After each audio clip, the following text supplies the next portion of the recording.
Swayam Prabha. Digital India. Educated India.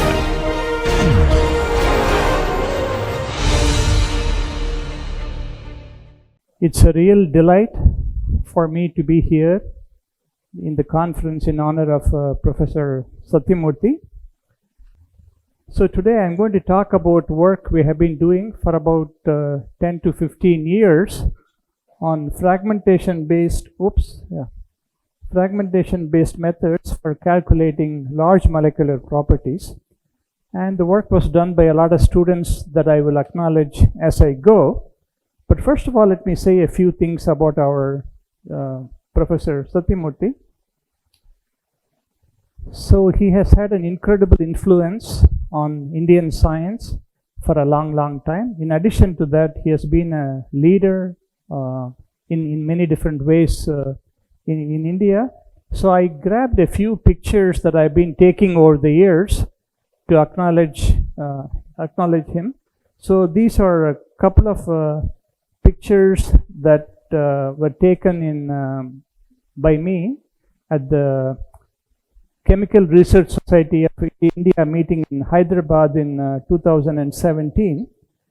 And it turned out at that meeting I won an award that was given by him. Unfortunately, I could not find a picture of that award, the medal.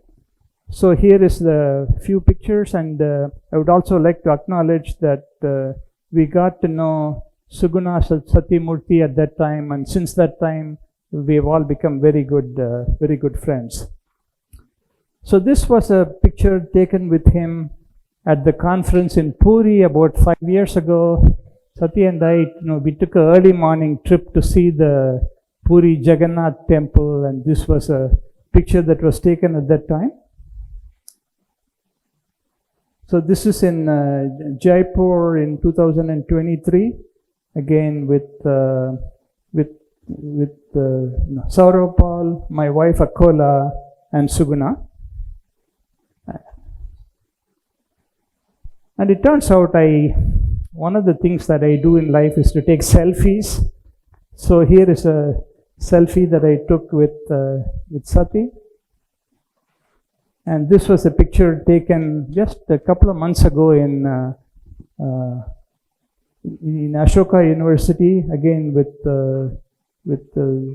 Suguna and Sati and Jemis. So these are all some of the private pictures that I have over the years, and again, congratulations on so many accomplishments that I cannot even mention. I'm sure everybody will talk about it.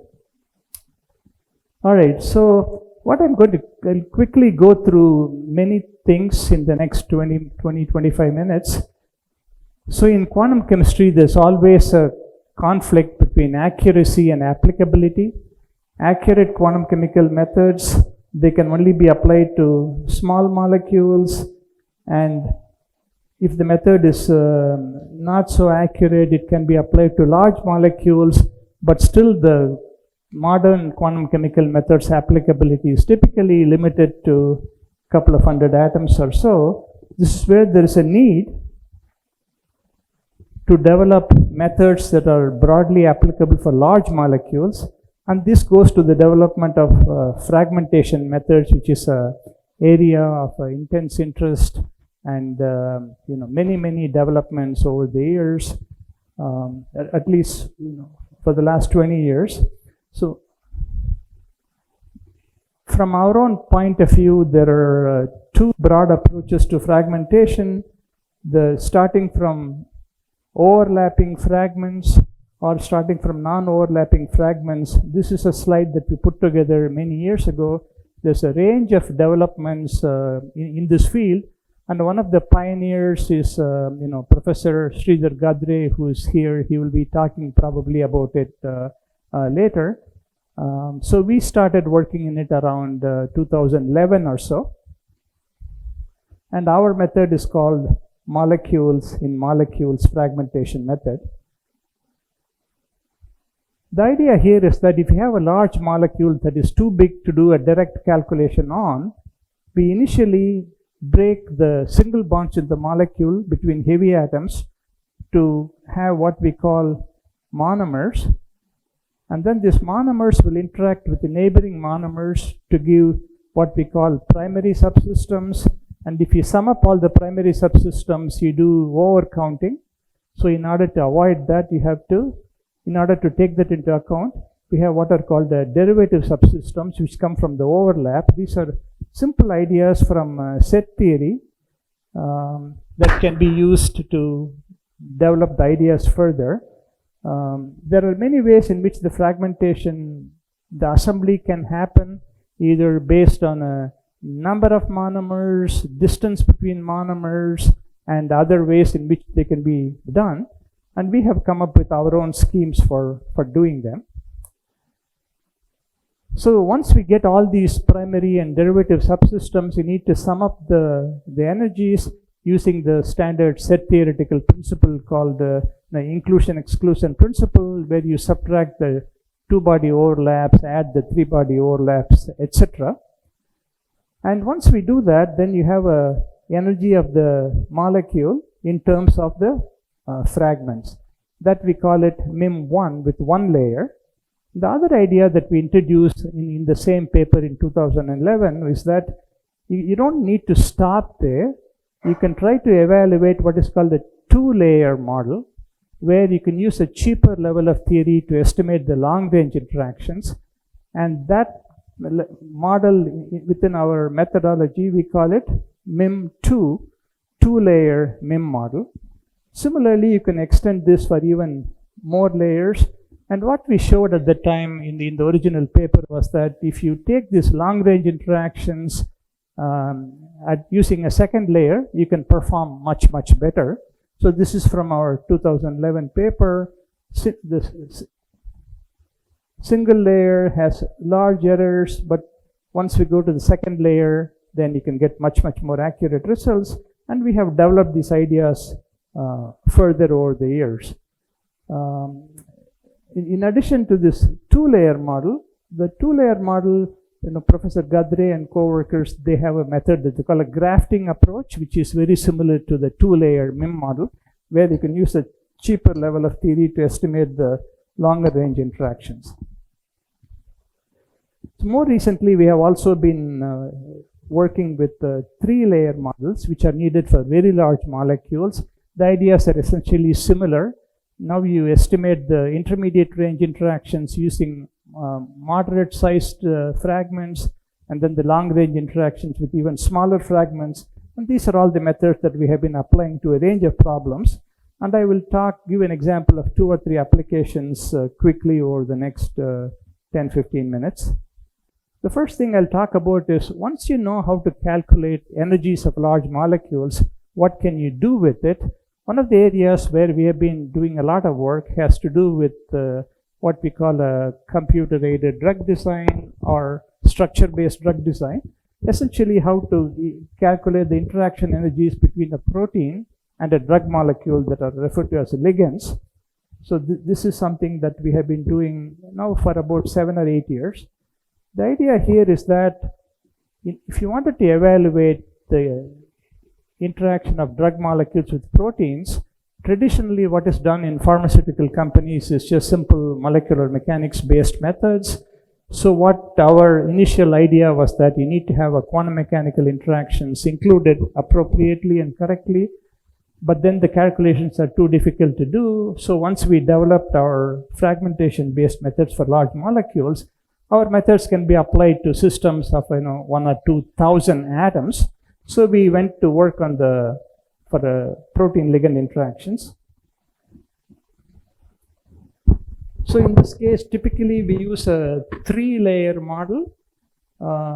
We have a high layer with the modest size fragments, an intermediate layer with the larger fragments, and a low layer with typically containing the full molecule, about maybe 1,050 or 1,500 atoms. And I'm going to skip some of the details of what we do. The first thing that we did was to assess the effect of fragmentation strategies. So we took a test set containing modest size for the fragmentation methods up to a few hundred atoms, And then we evaluated them. What we found was that the single layer model, if you just sum up the energies, if you neglect the long range interactions, you can have fairly significant error shown in blue. But if you go to 2 or 3 layer models, the performance is much, much better, particularly if you work a little bit towards balancing the nature of the methods. So this is what we've been using for the protein ligand interactions later on. So the basic workflow here is slightly complicated. I will quickly go through. The idea is that if you wanted to do work with the ligand on a protein, you need to know some idea about the structure. If you know the binding site, you can typically come up with a crystal structure containing some ligand, and then based on that, you have to do add the missing hydrogens, and then you need to get the orientation of the ligand using some docking algorithms, which are all fairly standard in the pharmaceutical community. So we adopted some of those methods in our work, and then we come up with a structure that we can use to do the quantum mechanical calculation. The idea here is that there are many, many things that go into protein ligand interaction energies, and we cannot do all of them. So the idea here is that if you include enough interactions done accurately, and then if you're looking at similar systems, there will be reasonable cancellation of errors, so you can describe the trends in the protein ligand binding affinities. And that's what we tried to do. And for the quantum mechanical part of the work, we start with our previous ideas on the ligand coordination, and then we do some partial optimizations. Again, for this audience, it's not worth going into the details that are common in the pharmaceutical community. We are able to do appropriate structures. Typically, we have one well-defined geometry or a small number of well-defined geometries from which we'll evaluate the interaction energies, either in the gas phase as a starting point, or to include some further effects that we can determine. So just to give an idea, we started off with a set of protein ligand systems, at the initial database of about 9 proteins, and interacting with typically 10, 15, 20 ligands. So we had a reasonable database of interactions. And it looks like this. Here is one particular protein called the ITK kinase inhibitors. For this one, there is approximately 18 ligands or so. And if you do the calculated interaction energies plotted against some measure of the activity of those drug molecules, we find a pretty good correlation between theory and experiment, despite the fact that a lot of interactions are not included. We only do the accurate quantum mechanical interaction starting from the gas phase structure. Many other things are not included. Nevertheless, we get correlation in experimental activity and the computed structure. Similarly, we did this for other systems. Here are the 2 closely related systems, ITK inhibitors, and this is other things. Again, let me skip the details here. So for many, many systems that we have done, we get a good correlation, typically R-squared values of around 0.8 or so, and Spearman coefficients typically, again, in the range of 0.8 to 0.9. There were some other systems, couple of other systems for which the performance is reasonably good, but significantly less accurate. And these are shown here. Here are a couple of systems where the R-squared values goes to around 0.5 or so. So we looked at them further and then found that desolvation penalty, which is important for the protein ligand binding, is something that needs to be taken into account. So we came up with a model, calculate the ligand desolvation. Again, the idea is that the ligand is solvated in the original structure. When it attaches to the protein, it has to pay the penalty of desolvation. So we had a modestly simple methodology to do that using a geometrical idea that we came up with.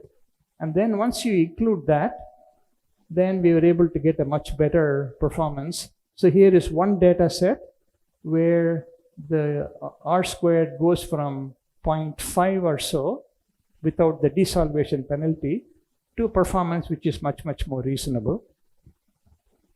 So once we include all of them, we find that the methodology that we developed, a systematic protocol that can be applied routinely to many, many systems, does quite well with a good value for the correlation, and the Spearman rank coefficient, which is a rank ordering of the activities, also works quite well.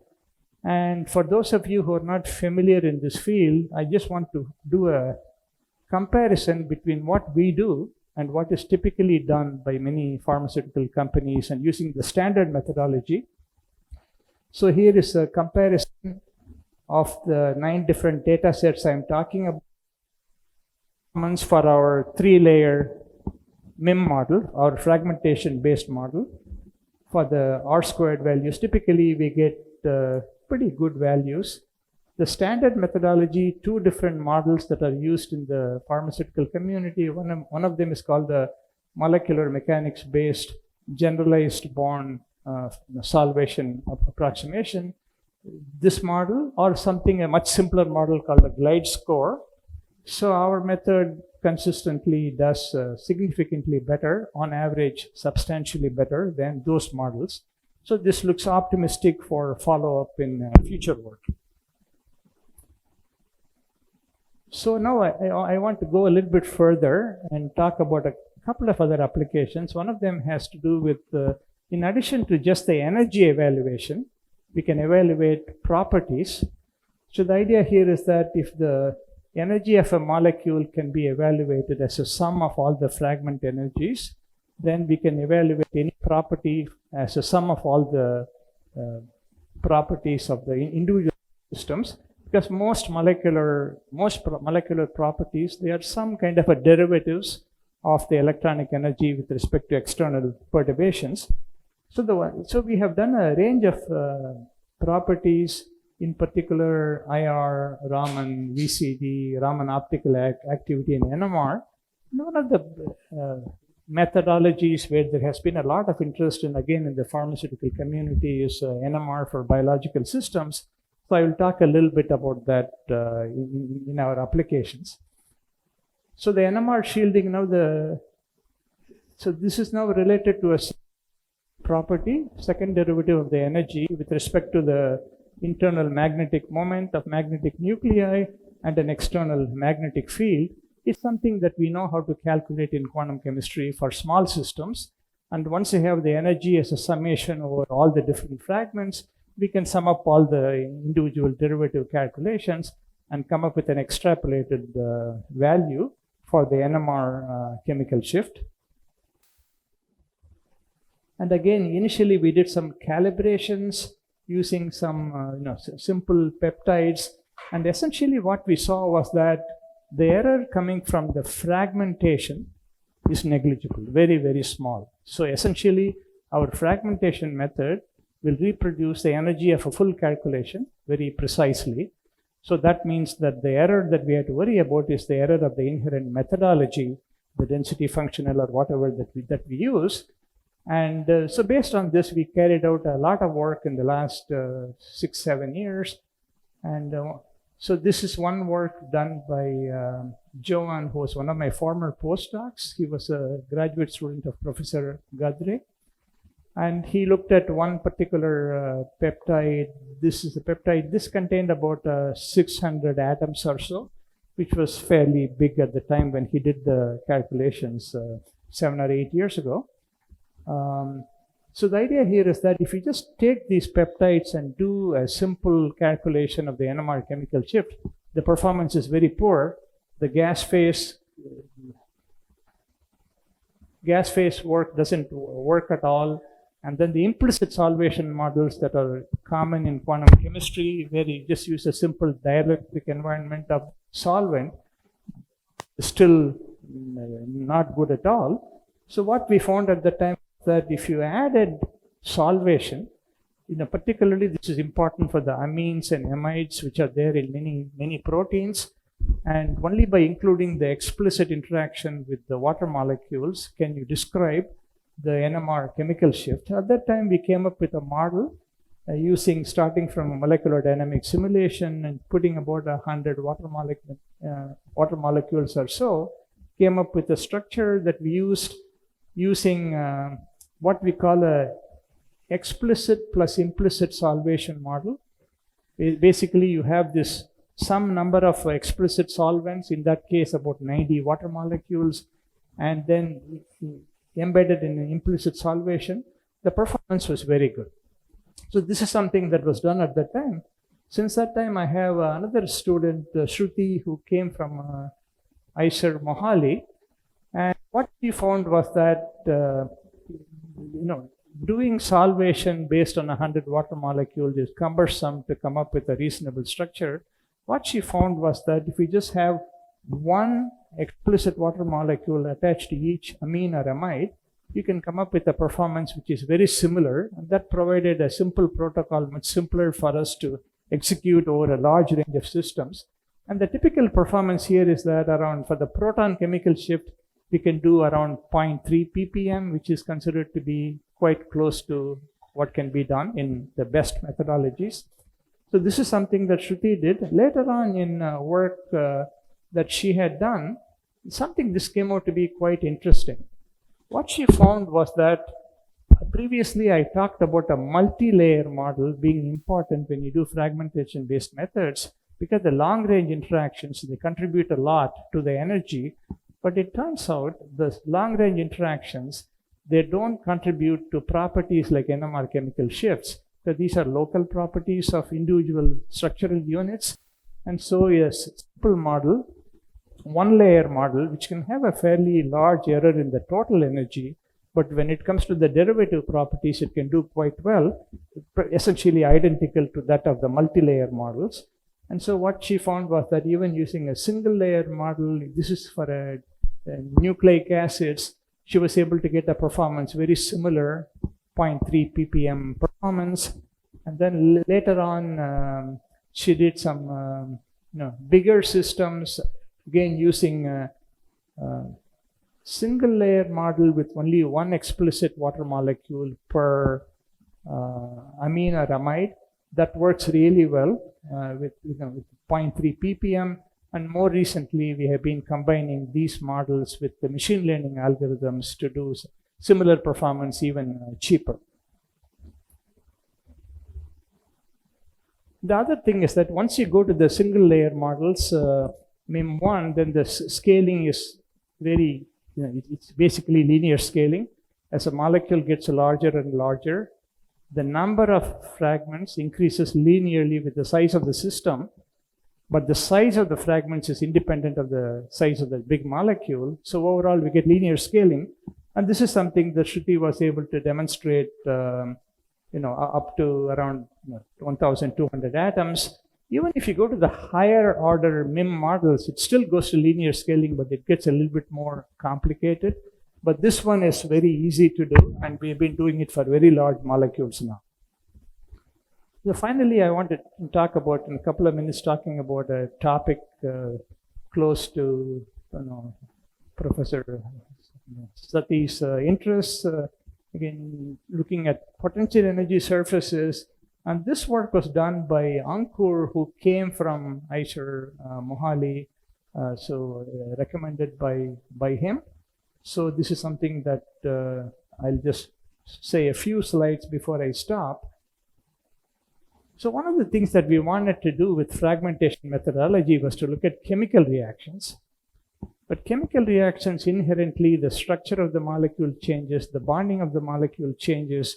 So the fragmentation scheme itself changes during a chemical reaction, making things a little bit more complicated, particularly for bonded systems undergoing complex rearrangements.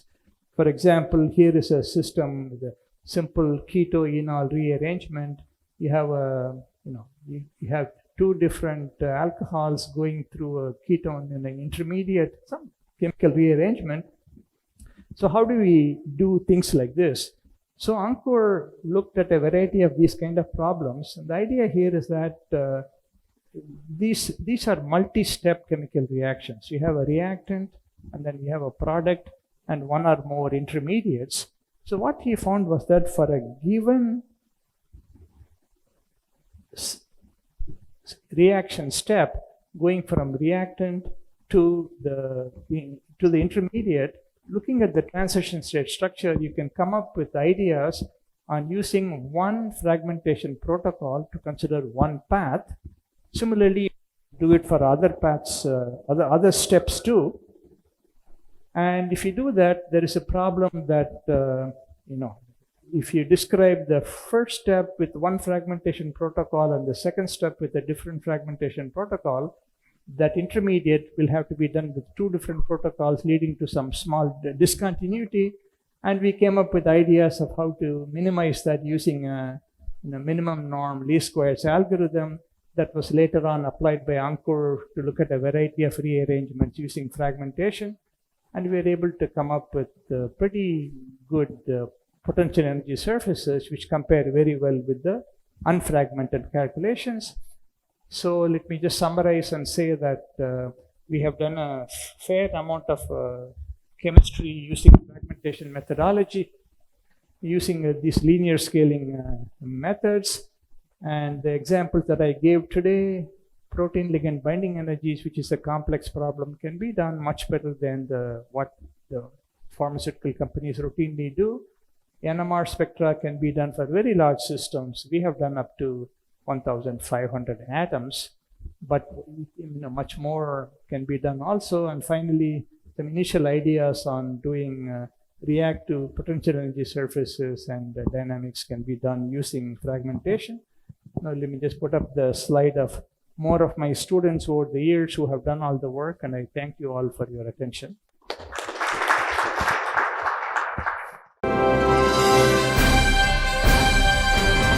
Swayam Prabha, Digital India, Educated India.